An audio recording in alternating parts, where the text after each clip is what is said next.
This criminal network and organization go through great lengths to make it seem as if they're not going through the reckoning that the divine has promised would balance the scales of justice. As told previously, they will use the environment and green spaces even though they're not nature lovers. But they will utilize green spaces or wherever the true nature lovers frequent and put on events or orchestrate, fake phony demonstrations of, unity and games and different things of that nature. But in reality, behind the scenes, these devils have done so much atrocious, wicked, and evil deeds. Mail fraud, blocking messages, diverting mail, having it sent to different addresses, preventing important communication from being received, stealing mail, federal stalking across state lines, large droves of vehicles, same cars, license plates changed, onto other vehicles. Some of them vehicles, they added hitches to make it seem like they were working vehicles or, you know, advertising to switch it up a little bit, change the license plates to other vehicles, um, you know, uh, defaming, smearing, one's character, uh, following them to their job, getting them fired, orchestrating accidents, which are incidents that they put together to make it seem like accidents, commissioning spell work, demonic witchcraft, low vibrational practices, death spells, poverty spells, driving innocent people into isolation, which is the same as homelessness, so they can't support themselves financially, and same time lying and smearing their name and character behind their back so they can't defend themselves, going to great lengths to completely create demise in one's life, trying to completely ruin a person and strip them of their dignity and their pride and wanting to see the worst for them, right? And the reckoning was guaranteed, promise by the cosmos, the universe, the divine, the ancient overseers, the archangels, the most high, our beloved ancestors. And these devils are pretending like everything is fine and normal. They simultaneously, try to block your intuition and try to make it seem as if what you're manifesting or what you know to be true, the fact that you know your spirit team, your beloved angels and ancient overseers will not steer you wrong or let you down or forsake you. These devils try to interfere at every stop, at every level, attempting to block, you know, divine planning, divine unfolding, interfering in the very fabric of what the divine has decreed and set in motion, and placing themselves into situations where they never belonged, nor were they supposed to interfere or tamper with. These devils have stolen land and real estate and inheritances and holding on to money that's not theirs. Complete utter strangers, fake secret groups, groups within groups, fake family members, fake friends, betrayers, deceivers, liars, all wanting to be initiated to be a part of these various groups, and all wanting to be a part of these demonic cult and covens that sacrifice innocent lives and use the energy of children, that's into human trafficking and sex trafficking. And these devils hold sex retreats and sex parties, and they, you know, a few of them hold the accolades, the status, the titles that the rest of these clowns aspire to be or want to be, and dangle over them like this is what you can look forward to. But the so-called power and respect and honor is not equally distributed. It's just a mechanism, a pyramid scheme to keep the low-tier flying monkeys, minions, and cronies aspiring, feeling important, like they can be a part of something that is bigger than themselves. These criminal networks and organizations in plain sight should not exist. There should not be groups of bullies, clowns, and cowards stalkers and harassers, pocket watchers that follow you around the grocery stores to see what you're spending and how much you're spending, or watching you to see if their spell work is working, or following you on the transit system using harmful frequencies, which the base or the beginning frequency starts with the sleepy frequencies to see if you doze off, and then if that works, they graduate into other harmful frequencies. And these idiots help them perfect technology that's eventually going to be used on them and their loved ones. Then the many flying monkeys, minions, cronies, and clowns and sellouts in the community that sold their soul to be recruited to participate in being weirdo stalkers, and individuals hiding behind trees and bushes at green spaces and parks, and people sitting up looking retarded, staring at a person, and all following, monitoring, and watching one person. A whole criminal network and organization, a demonic covenant cult for one person because they're into energy harvesting, human trafficking, and sex trafficking, and these devils hide behind their titles and their positions in the community. The majority of them are strangers, biased and racist, and individuals who have nothing to do with your life path or purpose, yet they interject themselves in order to create demise because of their own hatred and biasness and envy and jealousy, attempting to block you from living your life peacefully. And then they get your own so-called friends and family members to participate and sell you out. This criminal organization with their corrupt buddies in the so-called justice system use their corrupt connections and corrupt magistrates and court clerks, etc., and corrupt attorneys to, see who has inheritances left to them, and they unlawfully change documentation and attempt to hold on to what doesn't belong to them, and they actually steal these things from people. It's a big business to be criminals while simultaneously wearing the robe, the uniform, and the badges. But in order for it to all come together, they have to create a smear campaign. They have to lie, cheat, and steal. They have to defame a person's character, make it seem like this person is the worst person on the planet, and tell the kind of lies that these people actually do behind the scenes. They project it upon the innocent so they can make themselves seem like the upright, honorable, prestigious ones because they hide behind prestigious titles. And those who they smear, they have everyone thinking that they are the worst people on the planet when they are the innocent ones.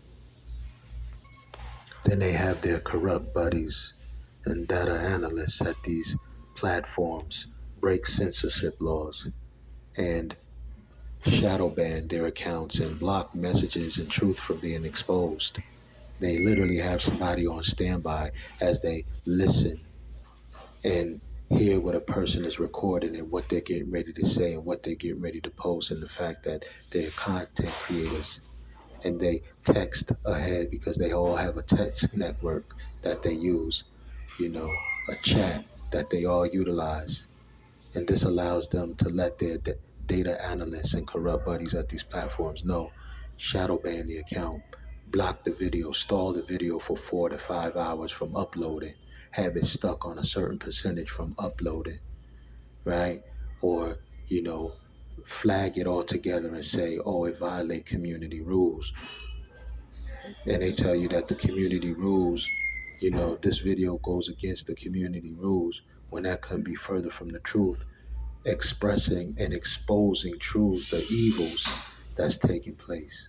And then the contradiction is the very things that they claim you're violating, they show on a daily basis as far as nudity and violence. And, you get the point. All of their actions is to be done in a cowardice fashion in plain sight while hiding. And hit dogs will holler, as the ancestors will say. And these individuals try to do everything under the radar, inconspicuously, right? Quietly, sneakily. That's their MO, to do everything quietly and sneakily, right?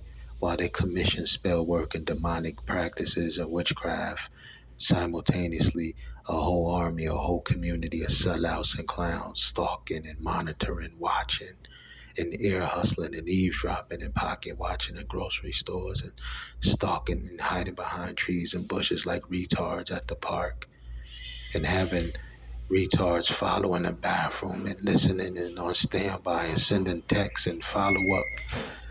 This is a well-oiled machine of corruption, a well-oiled machine of criminality, a well-oiled machine of diabolical, atrocious, weak-minded, cowardly, wicked and evil deeds and actions.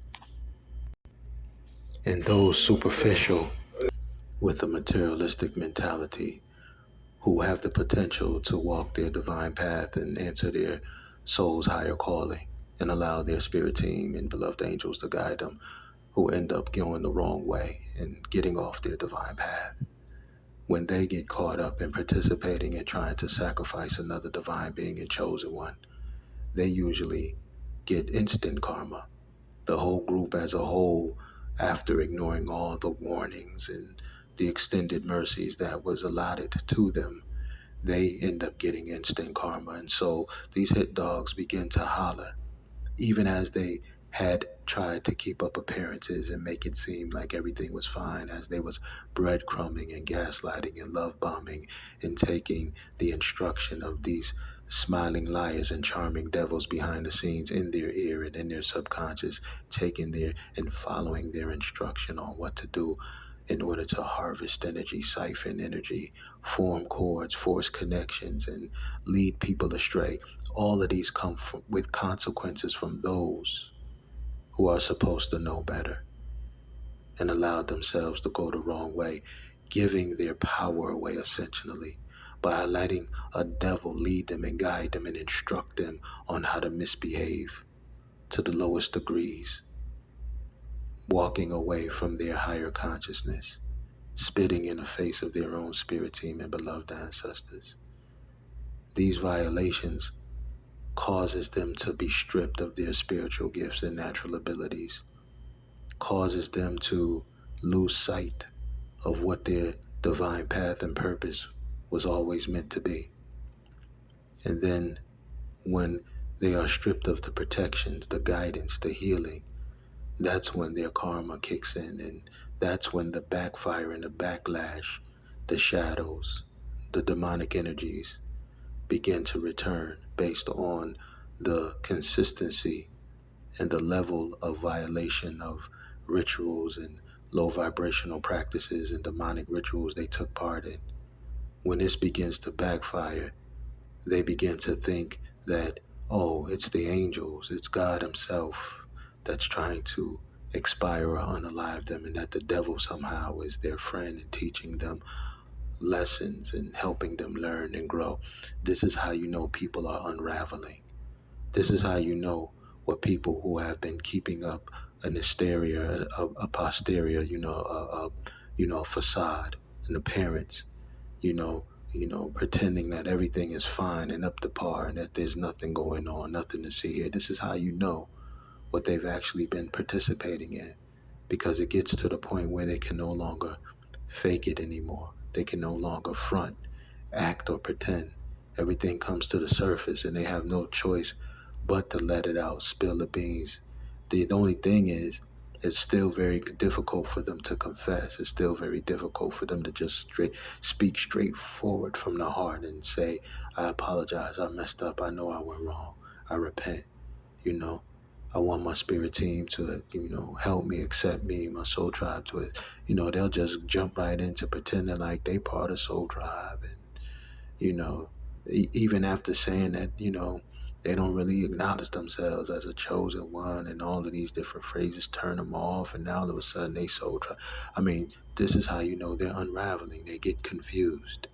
They not only forget what they say, but now they go from not even making peace with the fact that they didn't even honor and respect, their divine path and calling, to all of a sudden, because of the pressure, now they're that. Now they're chosen. Now they're on their divine path. And then they go from that to now God and the archangels is the ones that's going to take you out and allow you. I mean, listen, what do you expect? The wages of sin is death. But technically, when you break it down, sin is not a verb, right? Because true master teachers are able to take subject matter and expound on them and teach you different perspectives, higher perspectives. And just when you thought you learned everything you need to learn on that particular subject matter, the same master teachers is able to expound even further and deeper, go deeper. And you like, wow, I didn't even know you can expound further on this particular subject matter and see things from an even different perspective. But that's what true master teachers are able to do. So sin is not just a verb. Sin is the nickname of one of the Anunnaki, or one of the Elohim, or one of the beings that reside on planet X or Nibiru, one of the grandchildren of the Most High, Elion, Elion, El Anu.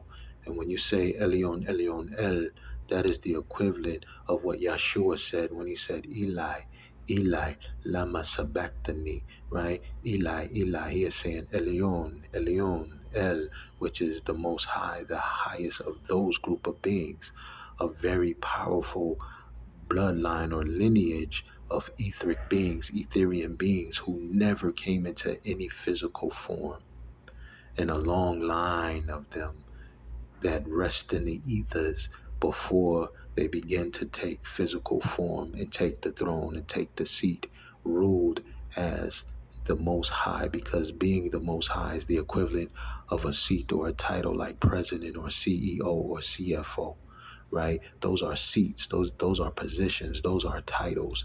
President, vice president, those are titles. Those are seats, those are positions. When you say the Most High, that's a title, that's a position, that's a seat. And there was a long line of very powerful beings that didn't even have to take shape or form until these beings under Elion, Elion El did take shape and form. Those are the beings where it says in Genesis 6, before you get to Yahshua being a son of God, the sons of God came down in Genesis 6 and raped the women, or took unto the women as much as they chose, and created these hybrids and demigod or Gibborim. And these beings, right, begin to, was spread abroad. These were your giants in the earth in those days. Many of them were your giants, and many of your tribes from various culture was a part of, had the genetics of these, various beings, from your, Watusi tribe to your Pygmy tribe, depending on the culture, because your Watusi and your Pygmy came from your, Tamarian or Mitzrayim tribes, which came from your Nagaru tribes. But the, Anunnaki and these beings, these giants, you know, those were the ones who the Palladians mixed in, and then you had various sub experiments that took place on the planet before they finally came to the point where, um, they rested on the particular slaves that mined the gold that was needed to take back to their planet to build a sphere over their planet to protect the sun rays, because where they come from, their star system, they had 3 stars.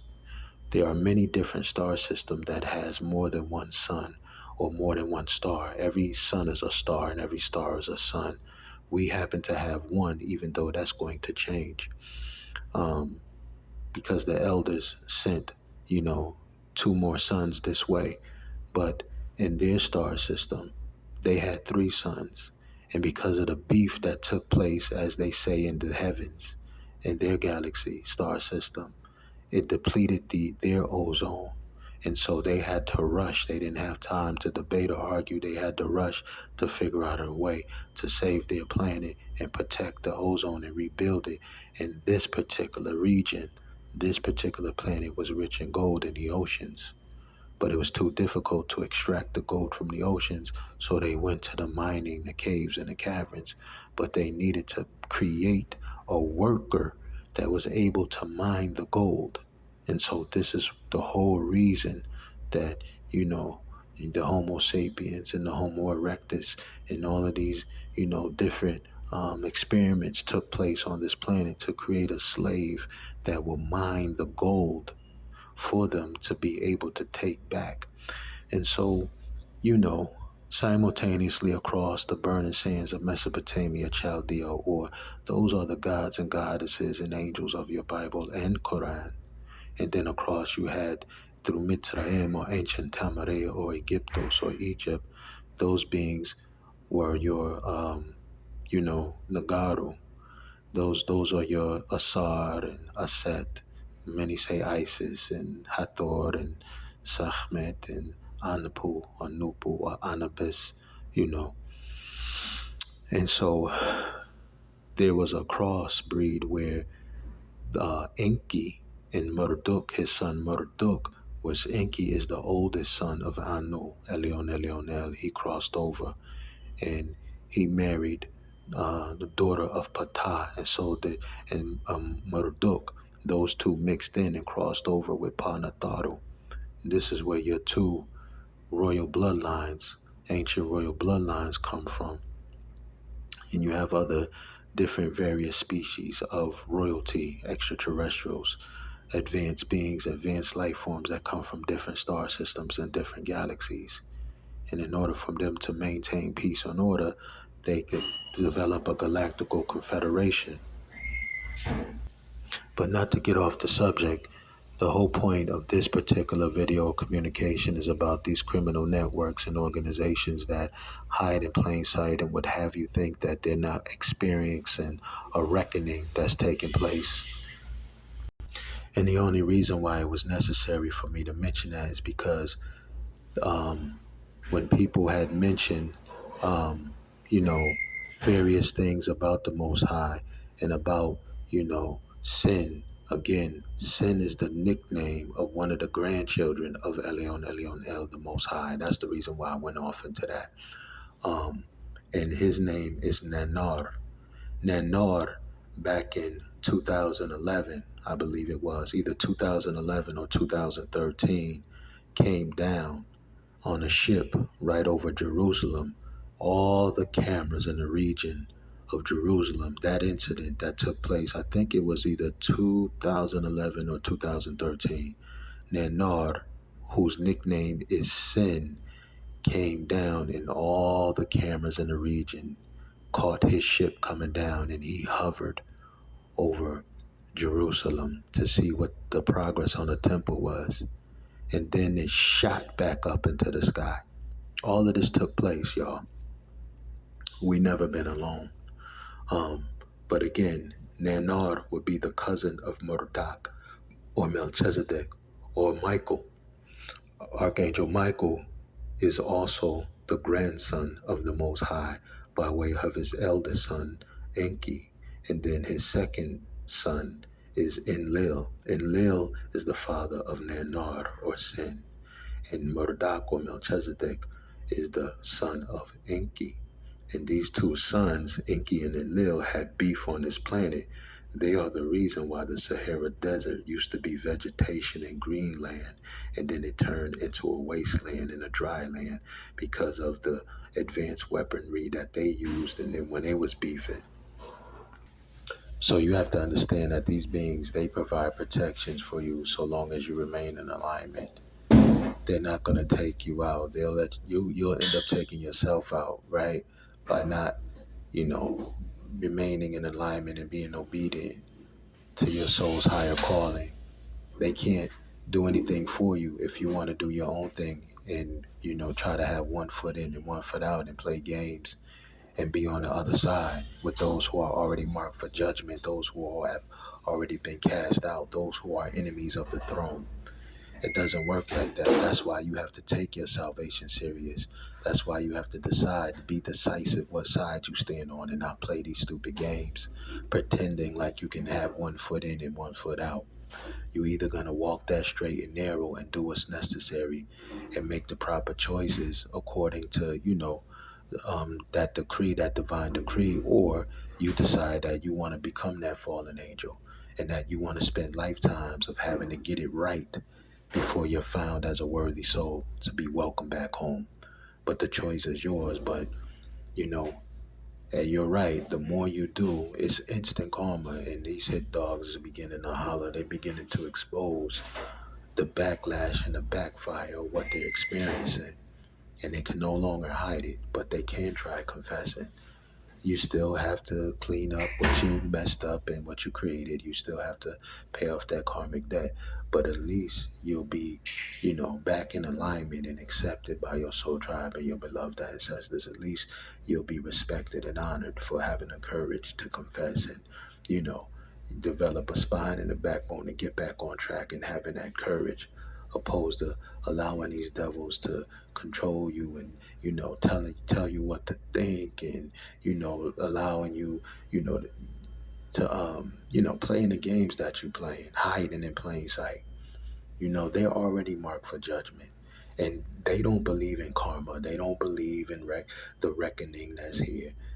They believe in their corrupt buddies. They believe in their titles. They believe in their resources. They believe in their money. That's the only thing these devils care about. you they have to see it. Seeing is believing it for them. For them to believe in karma, to believe in the reckoning, it has to fall on their lap for them to experience it. Then that's the only way. And even then, they go into a state of denial, right? They're delusional, and they don't want to believe that the universe has more greater power, and you know um, that the structure of the universe and the divine is greater than their will and their opinions and their bullying tactics, right? These clowns, they want to eavesdrop and ear hustle and stalk and harass and force their will. But when a force greater than them shows up, they don't want to believe it. They don't want to accept it, even though they know it's real, right? But the choice is yours.